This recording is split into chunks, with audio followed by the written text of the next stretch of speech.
శ్రావణ మాసంలోని శుక్రవారాలలో తప్పనిసరిగా పాటించవలసిన విధి విధానాలలో ఉసిరిక పచ్చడి తినకూడదు.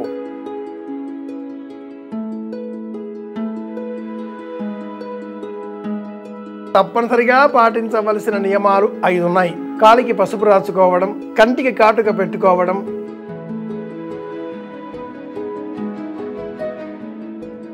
తప్పనిసరిగా ధరించవలసినవి ఇవి.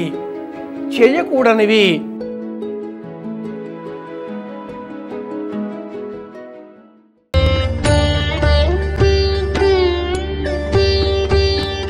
నమస్కారం గురుగారు. నమస్కారం అమ్మాయి. నాకు ఒక సందేహం. నార్మల్గా ఆడవాళ్ళకి శ్రావణ శుక్రవారం అనేది చాలా ప్రత్యేకమైంది. పూజలు, నోములు, వ్రతాలు ఇలాంటివి చాలా ఉంటాయి.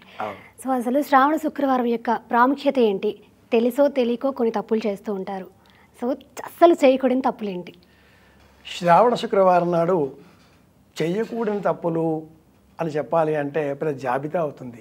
ఈనాటి కాలంలో తప్పులు చేసి పరిహారాలు ఏమిటి, ప్రాయశ్చిత్తంగా ఏమిటి అని అడుగుతున్నారు.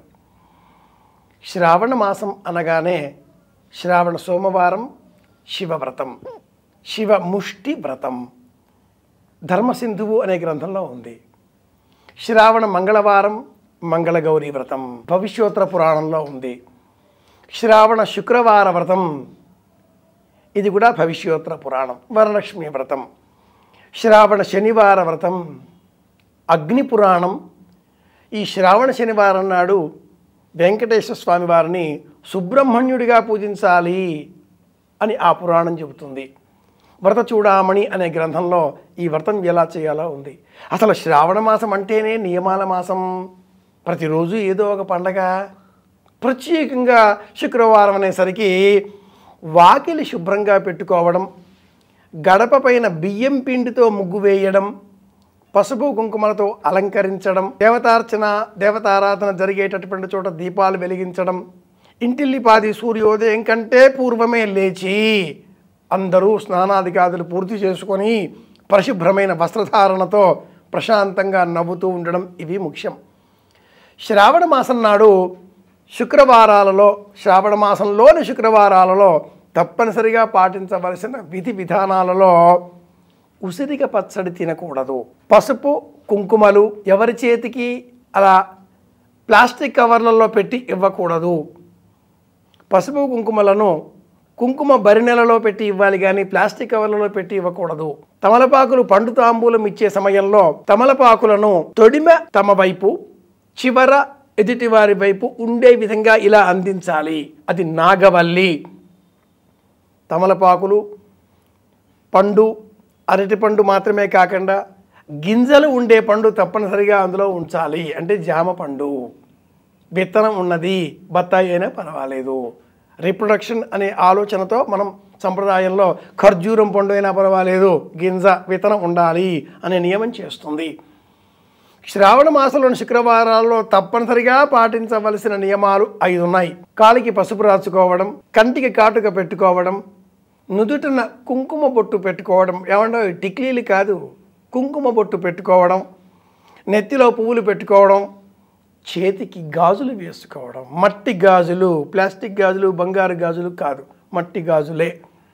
వేగినస్ అనే ఒక నరం మన దేహంలో గుండెతో ఆరంభమై చేతులలో చివరలలో ఈ చివర ప్రసరిస్తుంది. పూర్వకాలంలో డాక్టర్లు జ్వరం వచ్చిందా అంటే నాడి ఇక్కడ పట్టుకొని చూసేటటువంటి వారు. 60 సెకండ్లలో 72 సార్లు కొట్టుకునే నాడి ఇదే వేగినస్. దీన్ని మట్టి గాజులతో రక్షించడం. అలాగే ఏ ఆభరణమైతే మనం బుట్టుగా పెట్టుకుంటున్నామో ఆజ్ఞాచక్రం, ఏ గంధం అయితే మనం ఈ విధంగా మెడభాగానికి అలదుకుంటున్నామో ఇది కూడా ఒక చక్రం. ఇలా దేహంలో ఉండేటటువంటి ప్రతి అంశాన్ని ఉద్వేగభరితం కాకుండా ఆనందదాయకం చేయడం కోసమే ఈ అలంకారాలు, ఆభూషణాలు అన్నీ కూడా శుక్రవారం నాడు తప్పనిసరిగా ధరించవలసినవి ఇవి. చేయకూడనివి లేదు అనే మాట నోట రాకూడదు. ఇది లేదు అని ఎవరిని మనం అలా చేతితో కూడా చెప్పకూడదు. నిండుకున్నది అని మాట్లాడవచ్చు.